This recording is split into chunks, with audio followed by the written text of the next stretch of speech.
Here are 4 prompting techniques that will make it so that your books will go from being obvious AI slop to being something that nobody would guess is actually written by AI. It's that good. I use these techniques heavily in my automations. I'm doubling down on all of them as I'm going through and creating my own tool for writing with AI. And this is, I believe, these 4 techniques, if you can figure this out, this is going to be extremely helpful for you in the writing process. Now, most people are not using these techniques because, frankly, if you're using them inside of a chatbot or something like that, it might get a little tedious, and most people aren't into that. And that's why I use automations for a lot of these, because it can run through several of these steps and techniques without me really having to supervise it. It just does it automatically. But you can absolutely use all of these in the process. So let's dive into these 4 techniques and figure out how can you level up your writing using all of these. The first is by utilizing checks or critiques of your work. Now, this might sound simple, but a lot of people get this wrong. Let's say you've written a chapter using AI based on what you told it to do. There are going to be a lot of issues with that chapter right out of the gate. It's going to have a lot of AI-isms in it. It's going to probably have some poor writing examples in there, like maybe too many adverbs or something like that. And you ideally would love to filter out as many of those things as possible so that you don't have to change it manually. And when you go in to fix it up yourself, you're only focusing on those aspects of the world, the chronology, and just making it match your own vision as much as possible, and maybe just adding a little bit extra human flair to it that the AI wouldn't necessarily get. But we can at least minimize a whole lot of the issues that AI has, so you're not just playing whack-a-mole with all of these issues, that you're actually starting with a fairly clean draft for you to work on. The way this would work is you take your chapter and you would run a prompt on it that says something to the effect of, I want you to search for all instances of superfluous adverbs and come up with an improvement plan to remove these adverbs. Now, this is the key point of a check like this. We're not going to ask it to rewrite anything. We're just going to ask it to create a plan on what it would change. This allows it to focus on a very narrow set of parameters. And this is key to the checks approach, is that ideally you want to focus on just a few things with each check. And thankfully, if you narrow it down enough, you can use a really inexpensive model like, say, Gemini 3 Flash or one of those to do this check. Because you've narrowed it down. Like, let's say we're only focusing on adverbs. You could have a check that includes a giant list of a whole bunch of things that you wanted to watch out for, but that runs the risk of it getting too spread out in what it does. If we focus what it looks at, then we can do this, and then we can run multiple checks to fix this thing up. So you ask it for an improvement plan. And then in a second step to this, you ask it to incorporate the feedback from the improvement plan, but to change nothing else other than what was on the improvement plan. This is another key aspect to it, because if you don't do that, it's likely to rewrite the entire thing and do it probably worse than the original draft was, especially if you're using a less powerful model in that redraft process. But if you just asked it to change what was in the improvement plan and leave everything else the same, you can use a lesser model to essentially improve your draft.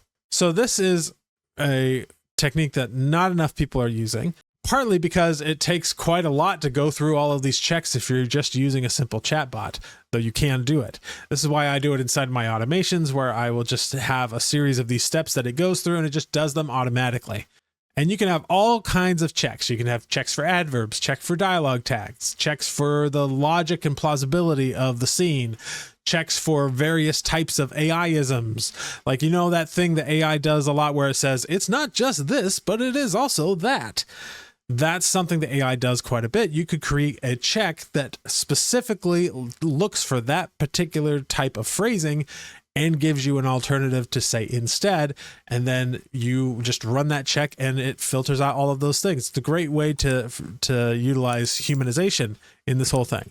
So that's the checks or critiques process and creating the improvement plan. It's one of the most powerful ways to improve your writing, as long as you have a solid series of checks and prompts for each one to go through and filter these things out. All right, the second key prompting technique that I think is much more important than people give it credit for is the value of context engineering. So context engineering is this term that's come up recently, this idea of just like, it's not really about the prompt so much as the quality of the context that you give the AI.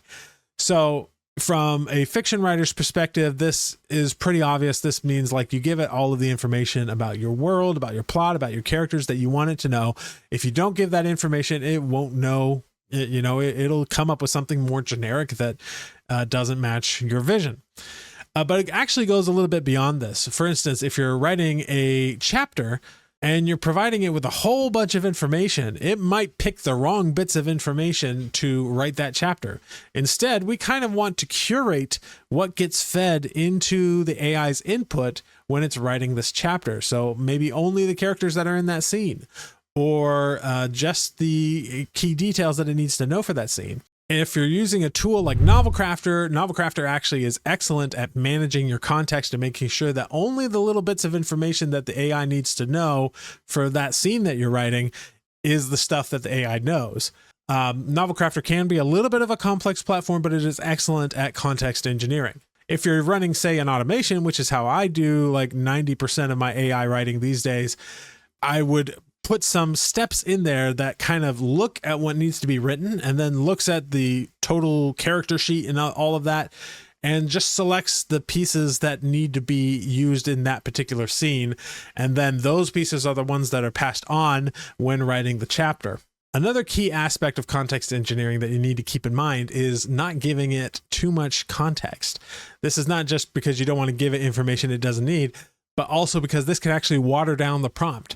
I've seen too many of examples of people putting their entire first book into the context while they're writing their second book. Or even if they're writing just the first book, they might have the entirety of everything that's been written up to that point available in the context as they're writing the next chapter. And I strongly advise you don't do this. Because what you're doing is you're watering down the prompt. You're making it so that if it needs to access certain details, it's like a needle in a haystack. So part of context engineering is also providing the AI with succinct and important summaries of the text that it needs to know. This is why I actually have an automation that I use called creating a summary plus document, one that scans through your entire book and summarizes each chapter one by one with just the key details from that scene. Like it gives a one paragraph summary of the scene. It gives the list of characters that are in the scene and any descriptors of that character, what happens to them, and a few other details like that. And it condenses the amount of text that is used, or it condenses the entire book into something that's much more manageable for the AI to understand. And it also signposts everything so the AI can quickly find what it's looking for, which is much better than just trying to dump the whole book in there and just hoping that it knows everything that's in the book, which, even though it's supposedly in its context window, that's not really how it works. The bigger the context, the more it has to sift through, the worse it gets at actually identifying relevant details that it needs for the scene. So this is why I tell people that you should try to minimize your context. Try to keep it under 50,000 tokens if you can, because that's just going to result in a higher quality output because of that. Quick pause. If you're an author who wants to start writing more books, I put together my complete AI prompt pack that helped me and many others in my community write a book in a month. It's completely free. Hit the link in the description, join the free waitlist for Story Hacker Gold. Then you just answer a couple quick questions and I'll send you the full prompt list plus a few extra free goodies. I'll also email you when I open the paid Story Hacker Gold group so you can join if it feels right. There's no commitment to join though, and you'll still be able to get all of the freebies you signed up for either way. All right, back to the video. All right, the third major prompting technique is one I'm kind of excited about, and kind of a new one too. This was first Future Fiction Academy came up with this idea that they call narrative physics. And I've expanded on it a little bit to where I think of it as sliders, or you can think of it as game stats for different aspects of your world. Now, this is still just a prompting technique. There's really nothing crazy about it, but I'll give you an example of how this looks. And in the future, I'll probably make a whole video going deep on one or more of these techniques. But here's the idea. If you have a character, let's say you have a character bio for a character that's in your book, and you include that character bio in every scene that that character shows up in. Well, what if that character changes across the course of the story? And what if their emotions are in a different place so that they react differently? Like, you might have a character who is normally a very nice person, but under a massive amount of stress might break and like kill somebody, you know, like under the right circumstances. I feel like there's a joke there from like the Dark Knight and the Joker, that if you just give people a little push, they'll do anything, right? That's this idea that people behave differently in different situations. And so what I came up with, and this, while the concept of the narrative physics is something that Future Fiction Academy came up with, I have not seen any of their prompts. I have no idea how they do what they do. I came up with my own based on their concept. And the way I came up with it was this idea of sliders. So for every character, I will now give them sliders for things like stress to harmony or peace, right? And if they're like a number 10 on the harmony side, there might actually be like too harmonious and a little bit too out of it, like maybe they're on drugs or something.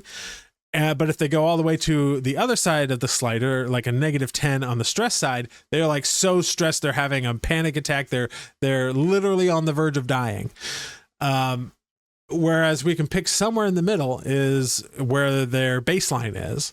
And then for each scene, we can get the AI to identify, okay, where are they still at their baseline, or have they moved up or down from that baseline? And what this does is it allows the characters to shift and react more realistically to the scene.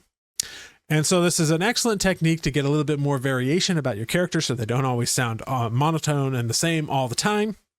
It's also an excellent technique if you use something similar for, say you have a magic system, right? What are the rules of that magic system? How does it work? What are the costs? All of that, making sure you establish all of those things in almost a computer-like or game-like way with actual numbered stats and things like that, that can then change and evolve over the course of the book. You can even do this with certain emotions that you want to get across inside of the story, like the amount of tension that's in a scene. You know, what's that look like on a slider, right? Or the amount of spiciness in a scene. What's that look like on a slider, right? Sometimes you're going to have zero spiciness because the characters hate each other or something like that. Sometimes you're going to have, like in a romance, you'll have it go up and down, up and down, and up and down, but slowly getting bigger and bigger. And then suddenly, like, bam, right? You can take it all the way to a number 10, which would be like pornographic erotica, right? So that's the kind of thing we're talking about here, is different sliders, different ways of telling the AI, this is the sort of tension that we're looking for. This is where the character's at in terms of their own sliders, and so on. And so this is a really cool technique that I'm excited to be playing with more in the future. All right, the last technique that I really want to talk about is, for lack of a better term, I'm just calling it layering. All right. And this is the idea that we can actually utilize multiple strengths of multiple different LLMs in one batch. And rather than just choosing one LLM to give us everything that we want it to give us, we can take it in steps and use different LLMs for each step. This not only allows us to play to the strengths of the LLM, but it also allows us to kind of avoid some of the sameness that we get from any one LLM. For instance, I love the Claude models. I love Claude 4.6 Opus, which is the most recent one as I'm recording this. But when I work with it too long, it starts to all sound a very similar kind of tone all the way through. This layering technique allows us to mix it up a little bit and make it a little bit better. So what would this look like in practice? So for instance, the Gemini and the ChatGPT models tend to be really good at logical thinking and structuring things. And so maybe we could start out by having them look at the information we provided about the scene and say, okay, let's expand this and create a scene brief. And so it creates the scene brief along with all the little things that we need it to have. And then we know Grok is really good at dialogue. So then maybe we could pass the scene brief over to Grok and be like, can you create a dialogue only draft of this and just put in little placeholders with a little bit of blocking for what happens in between the dialogue. And then from there, we pull it over to, let's say, Gemini. And Gemini is pretty good at prose overall, but not as good at other things. So we could say, write all the prose, fill in all the prose for this, identify the chill scenes, and write all the prose for this stuff. And then we pass it over to Claude Opus 4.6 and be like, you're really good at writing really serious, dramatic, climactic scenes. Go through anything that's left in this scene and write in those little bits and bring it all together, so that now you have a chapter that's been gone over by like 4 or 5 different LLMs, all providing what makes them unique to them, and you end up with a chapter that is absolutely mind-blowing compared to what you would get if you just went to Claude or Gemini and asked it to write the whole chapter in one go. This is a really powerful technique that I think a lot of people aren't utilizing. It does admittedly increase your costs of being able to do this, especially if you're using an API. It's going to take more, especially if you're doing this in like an automation type of format. It's going to take a lot more money to do that. But if that isn't an issue for you, this could be an incredible way to get really, really good results out of your LLM, especially if you combine it with the context engineering and the checks and critiques and the narrative physics and the sliders. You combine all of these together, you're going to get some pretty fantastic results. So these are some 4 pretty advanced tools that I think are really helpful for you. If you want to get access to a lot of my stuff, including all of my automations that get into this sort of thing that I'm currently building as we speak, you can access the Story Hacker Gold group down below. And if it's on the waiting list, when you join, you'll actually get a whole bunch of my prompts all for free. That'll just be sent to your email when you join the waitlist. And then you can, join the Story Hacker Gold group when it opens more publicly. So check that out, and I will see you in the next video.